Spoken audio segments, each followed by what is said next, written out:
مجلس کے مخالفین کے پاس دکھانے کو کچھ نہیں ہے سوائے گالی دینا، جھوٹا الزام لگانا، اتحاد کو انتشار میں تبدیل کرنا، محبتوں کو ختم کرنا، نفرتوں کو عام کرنا، دشمنی کو پھیلانا، تاکہ ان فرقہ پرست طاقتوں کو غلبہ حاصل ہو جائے ہمارے گھروں پر، ہمارے علاقوں میں، ہمارے محلوں میں۔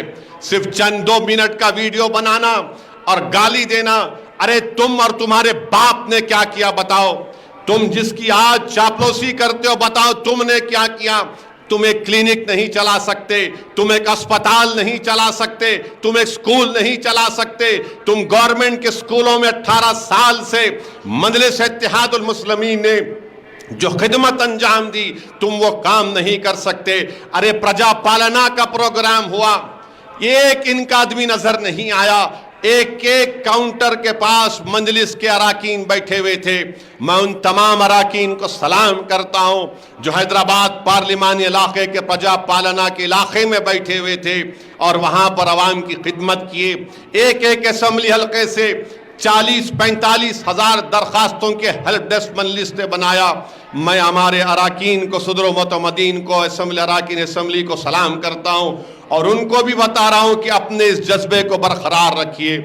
یہی خدمت کا جذبہ مجلس کو یہاں تک لے کر آیا، یہی عوام اور غریب مسلمانوں کی اور دلتوں کی خدمت ہم کرتے رہیں گے تو مستقبل میں بھی انشاءاللہ تعالی ہم کو اور کامیابی حاصل ہوں گی۔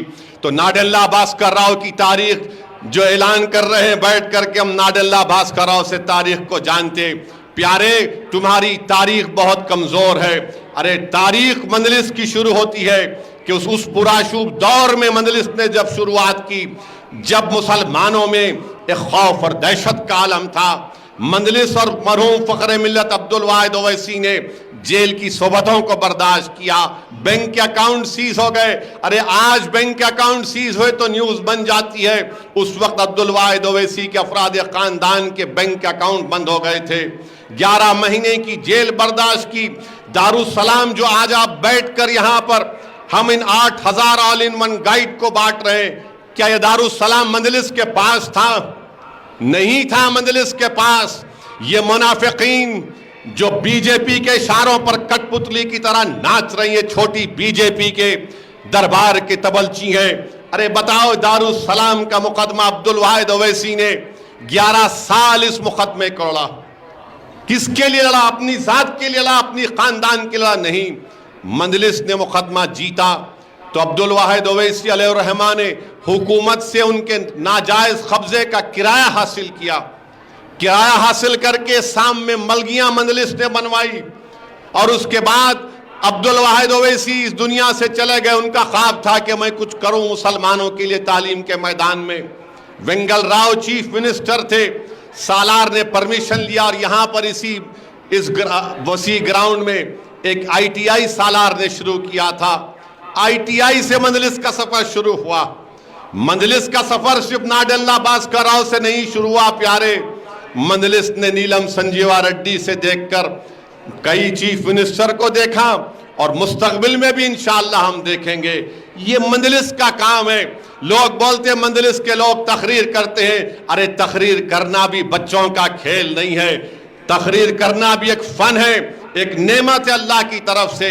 ہاں جھوٹ بولنا وہ تمہاری فطرتوں میں ہے، تم جھوٹی بولو گے، تم نفرت کو عام کرو گے، ارے تم اپنا ضمیر کسی کے پاس گروی رکھے ہو۔